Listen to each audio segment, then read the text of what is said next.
Hello friends, welcome to ನಂದಾಸ್ ಅಭಿರುಚಿ. ಇವತ್ತು ನಾನು ಸಿಂಪಲ್ಲಾಗಿ ಟೇಸ್ಟಿಯಾಗಿ ಒಂದು ಬ್ರೇಕ್ಫಾಸ್ಟ್ ರೆಸಿಪಿ ಮಾಡ್ತಾ ಇದ್ದೀನಿ. ಅದೇ ರವೆ ಪಡ್ಡು ಮತ್ತು ಅದ್ರ ಜೊತೆ ನಾನು ಕೊಬ್ಬರಿ ಚಟ್ನಿ ಮಾಡ್ತಾ ಇದ್ದೀನಿ. ಇದು ಮಾಡೋಕ್ಕೆ ತುಂಬ ಈಸಿ ಮತ್ತು ತುಂಬ ಕಡಿಮೆ ಸಮಯದಲ್ಲಿ ಆಗುತ್ತೆ. ನೀವು ಅಕ್ಕಿನ ನೆನೆ ಹಾಕಿ ರಾತ್ರಿ ಇಡೀ ನೆನೆಸಿ ಮಾಡೋದು ಬೇಡ ಅಂದರೆ ಈ ರೀತಿ ಒಂದ್ಸಲ ಇನ್ಸ್ಟಂಟಾಗಿ ರವೆಯಿಂದ ಪಡ್ಡು ಮಾಡಿ ನೋಡಿ, ತುಂಬ ಇಷ್ಟ ಆಗುತ್ತೆ. ಮತ್ತು ನಾನಿವತ್ತು ಪಡ್ಡು ಜೊತೆ ತೆಂಗಿನಕಾಯಿ ಕೊಬ್ಬರಿ ಚಟ್ನಿ ಮಾಡೋದನ್ನು ಕೂಡ ಹೇಳ್ತಾ ಇದ್ದೀನಿ. ಪಡ್ಡು ಜೊತೆ ಕೊಬ್ಬರಿ ಚಟ್ನಿ ಸೂಪರ್ ಕಾಂಬಿನೇಷನ್ ಆಗಿರುತ್ತೆ. ಬನ್ನಿ ಮೊದಲಿಗೆ ಪಡ್ಡು ಮಾಡೋದಕ್ಕೆ ಏನೇನು ಇಂಗ್ರೀಡಿಯೆಂಟ್ಸ್ ಬೇಕು ನೋಡೋಣ. ಮೊದಲಿಗೆ ನಾನು 1 ಕಪ್ ರವೆ ತಗೊಂಡಿದ್ದೀನಿ, ಅದಕ್ಕೆ 1 ಕಪ್ ಮೊಸರು ತಗೊಂಡಿದ್ದೀನಿ. ಆಮೇಲೆ 1 ಮೀಡಿಯಮ್ ಸೈಜ್ ಈರುಳ್ಳಿ ಸಣ್ಣದಾಗಿ ಕಟ್ ಮಾಡಿ ತೊಗೊಂಡಿದ್ದೀನಿ. ಮತ್ತು 1 ಮೀಡಿಯಮ್ ಸೈಜ್ ಟೊಮೆಟೊ ಸಣ್ಣದಾಗಿ ಕಟ್ ಮಾಡಿ ತೊಗೊಂಡಿದ್ದೀನಿ. ಆಮೇಲೆ ಒಂದು 3 ಹಸಿಮೆಣಸಿನಕಾಯಿ ಅದನ್ನು ಕೂಡ ಕಟ್ ಮಾಡಿ ತೊಗೊಂಡಿದ್ದೀನಿ. ಕೊತ್ತಂಬರಿ ಕಟ್ ಮಾಡಿ ತೊಗೊಂಡಿದ್ದೀನಿ. ಆಮೇಲೆ 1/4 ಟೇಬಲ್ ಸ್ಪೂನ್ ಜೀರಿಗೆ, 1/4 ಟೇಬಲ್ ಸ್ಪೂನ್ ಸಾಸಿವೆ ಮತ್ತು 1 ಟೇಬಲ್ ಸ್ಪೂನ್ ಕಡಲೆ ಬೀಜ ಮತ್ತು 1 ಟೇಬಲ್ ಸ್ಪೂನ್ ಉದ್ದಿನಬೇಳೆ ತೊಗೊಂಡಿದ್ದೀನಿ. ಆಮೇಲೆ ಒಂದು ಅರ್ಧ ಟೇಬಲ್ ಸ್ಪೂನ್ ಸಕ್ಕರೆ ಮತ್ತು ರುಚಿಗೆ ತಕ್ಕಷ್ಟು ಉಪ್ಪು ತೊಗೊಂಡಿದ್ದೀನಿ. ನಾನಿಲ್ಲಿ ಸಕ್ಕರೆನ ಕಲರ್ ಬರಲಿ ಅಂತ ಹಾಕ್ತಾಯಿದ್ದೀನಿ, ನೀವು ಬೇಡ ಅಂದರೆ ಸ್ಕಿಪ್ ಮಾಡ್ಬೋದು. ಆಮೇಲೆ 1 ಟೇಬಲ್ ಸ್ಪೂನ್ ಅಡಿಗೆ ಸೋಡಾ ತೊಗೊಂಡಿದ್ದೀನಿ. ಬನ್ನಿ ಈಗ ಹೇಗೆ ಮಾಡೋದು ನೋಡೋಣ. ಮೊದಲಿಗೆ ಒಂದು ಪಾತ್ರೆಯಲ್ಲಿ ರವೆ ಹಾಕ್ಕೊಳ್ತಿದ್ದೀನಿ, ಆಮೇಲೆ ಮೊಸರು ಹಾಕ್ಕೊಳ್ತಿದ್ದೀನಿ.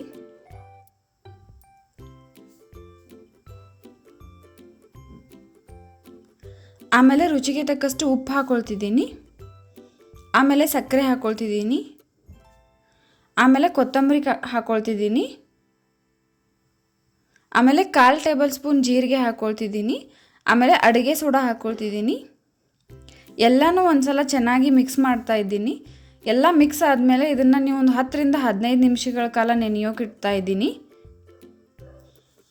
ಆಮೇಲೆ ಒಂದು ಪ್ಯಾನಲ್ಲಿ 2 ಟೇಬಲ್ ಸ್ಪೂನ್ ಅಡುಗೆ ಎಣ್ಣೆ ಹಾಕ್ಕೊಳ್ತಿದ್ದೀನಿ. ಆಮೇಲೆ ಎಣ್ಣೆ ಬಿಸಿ ಆದಮೇಲೆ ಅದಕ್ಕೆ ಮೊದಲು ಕಡಲೆಬೇಳೆ ಹಾಕ್ಕೊಳ್ತಿದ್ದೀನಿ. ಆಮೇಲೆ ಉದ್ದಿನಬೇಳೆ ಹಾಕ್ಕೊಳ್ತಿದ್ದೀನಿ. ಆಮೇಲೆ ಜೀರಿಗೆ ಮತ್ತು ಸಾಸಿವೆ ಹಾಕ್ಕೊಳ್ತಿದ್ದೀನಿ. ಕಡಲೆಬೇಳೆ ಮತ್ತು ಉದ್ದಿನಬೇಳೆ ಮೊದಲು ಹಾಕೋದ್ರಿಂದ ಚೆನ್ನಾಗಿ ಫ್ರೈ ಆಗುತ್ತೆ.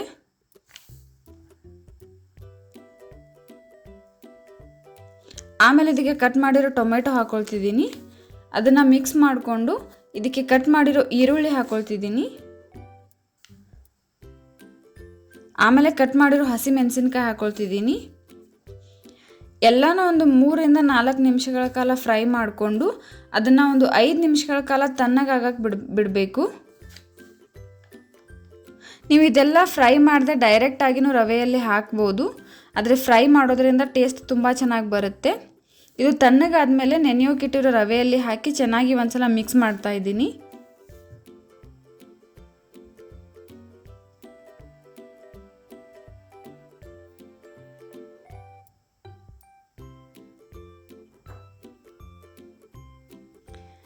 ಇದಕ್ಕೆ ನೀವು ಸ್ವಲ್ಪನೇ ನೀರು ಹಾಕ್ಕೊಂಡು ಅದು ಪಡ್ಡು ಹಿಟ್ಟಿನ ತಿಕ್ನೆಸ್ ಬರೋವರೆಗೂ ನೀರು ಹಾಕ್ಕೊಳ್ಳಿ, ಮಿಕ್ಸ್ ಮಾಡ್ಕೊಳ್ಳಿ.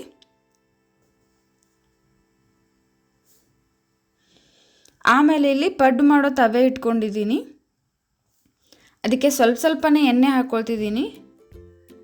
ಡೈರೆಕ್ಟಾಗಿ ಹಾಕಿದ್ರೆ ಅಂಟ್ಕೊಂಡ್ಬಿಡುತ್ತೆ, ಅದಕ್ಕೆ ಈ ರೀತಿ ಎಣ್ಣೆ ಹಾಕೋದ್ರಿಂದ ಬೇಗ ಬರುತ್ತೆ.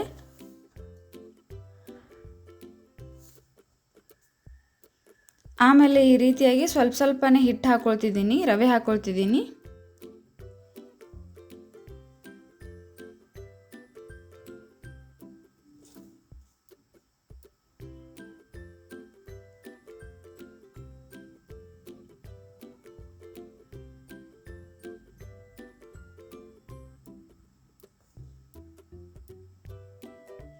ಈ ರೀತಿ ಎಲ್ಲ ಹಾಕ್ಕೊಂಡ್ಮೇಲೆ ಇದನ್ನು ಲಿಡ್ ಕ್ಲೋಸ್ ಮಾಡ್ತಾ ಇದ್ದೀನಿ.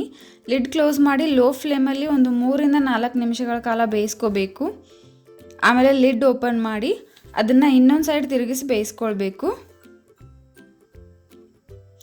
ಇನ್ನೊಂದು ಸೈಡ್ ತಿರುಗಿಸಿ ಒಂದು 2ರಿಂದ 3 ನಿಮಿಷಗಳ ಕಾಲ ಬೇಯಿಸ್ಕೋಬೇಕು.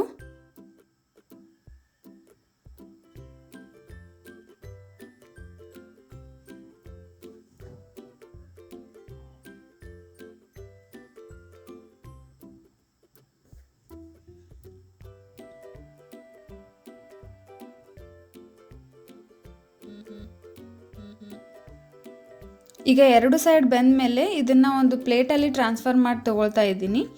ಈಗ ಪಡ್ಡು ರೆಡಿ ಆಯಿತು. ಬನ್ನಿ ಈಗ ಕೊಬ್ಬರಿ ಚಟ್ನಿ ಹೇಗೆ ಮಾಡೋದು ನೋಡೋಣ, ಮತ್ತು ಅದಕ್ಕೆ ಏನೇನು ಇಂಗ್ರೀಡಿಯೆಂಟ್ಸ್ ಬೇಕು ಅಂತ ನೋಡೋಣ. ಮೊದಲಿಗೆ ಒಂದು ಕಪ್ ಆಗುವಷ್ಟು ಹಸಿ ಕೊಬ್ಬರಿನ ಈ ರೀತಿಯಾಗಿ ಕಟ್ ಮಾಡಿ ತೊಗೊಂಡಿದ್ದೀನಿ. ಆಮೇಲೆ ಅರ್ಧ ಕಪ್ ಆಗುವಷ್ಟು ಪುಟಾಣಿ ಬೇಳೆ ತೊಗೊಂಡಿದ್ದೀನಿ, ಹುರಿಗಡಲೆ ತೊಗೊಂಡಿದ್ದೀನಿ. ಆಮೇಲೆ ಒಂದು 3ರಿಂದ 4 ಸಣ್ಣ ಪೀಸ್ ಮಾಡಿ ಶುಂಠಿ ತೊಗೊಂಡಿದ್ದೀನಿ. ಆಮೇಲೆ ಒಂದು 8ರಿಂದ 10 ಬೆಳ್ಳುಳ್ಳಿ ಹೆಸರು ತೊಗೊಂಡಿದ್ದೀನಿ. ಆಮೇಲೆ 2 ಹಸಿಮೆಣಸಿನ್ಕಾಯಿ ತೊಗೊಂಡಿದ್ದೀನಿ. ಆಮೇಲೆ ಕೊತ್ತಂಬರಿ ಕಟ್ ಮಾಡಿ ತೊಗೊಂಡಿದ್ದೀನಿ. ಆಮೇಲೆ ರುಚಿಗೆ ತಕ್ಕಷ್ಟು ಉಪ್ಪು ತೊಗೊಂಡಿದ್ದೀನಿ. ಬನ್ನಿ ಈಗ ಇದನ್ನು ಹೇಗೆ ಮಾಡೋದು ನೋಡೋಣ. ಮೊದಲಿಗೆ ಒಂದು ಮಿಕ್ಸಿ ಜಾರ್ಗೆ ಕಟ್ ಮಾಡಿ ತೊಗೊಂಡಿರೋ ಕೊಬ್ಬರಿ ಹಾಕ್ತಾಯಿದ್ದೀನಿ. ಆಮೇಲೆ ಪುಟಾಣಿ ಬೇಳೆ ಹಾಕ್ತಾಯಿದ್ದೀನಿ. ಆಮೇಲೆ ಶುಂಠಿ ಹಾಕ್ಕೊಳ್ತಿದ್ದೀನಿ. ಹಸಿಮೆಣಸಿನ್ಕಾಯಿ ಹಾಕ್ತಿದ್ದೀನಿ. ಆಮೇಲೆ ಬೆಳ್ಳುಳ್ಳಿ ಹಾಕ್ತಿದ್ದೀನಿ.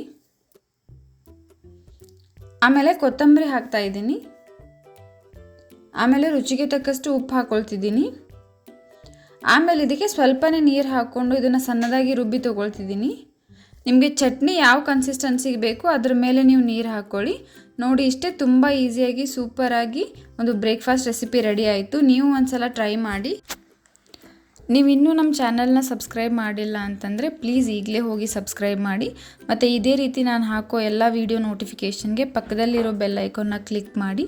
ಮತ್ತು ಈ ವಿಡಿಯೋ ನಿಮಗೆ ಇಷ್ಟ ಆಗಿದರೆ ಪ್ಲೀಸ್ ಲೈಕ್ ಮಾಡಿ, ಶೇರ್ ಮಾಡಿ, ಕಮೆಂಟ್ ಮಾಡಿ. ಮತ್ತು ಇದೇ ರೀತಿ ಟೇಸ್ಟಿ ರೆಸಿಪೀಸ್ಗೆ ನಮ್ಮ ಚಾನಲ್ನ ಸಬ್ಸ್ಕ್ರೈಬ್ ಮಾಡೋದನ್ನು ಮರಿಬೇಡಿ. Thank you.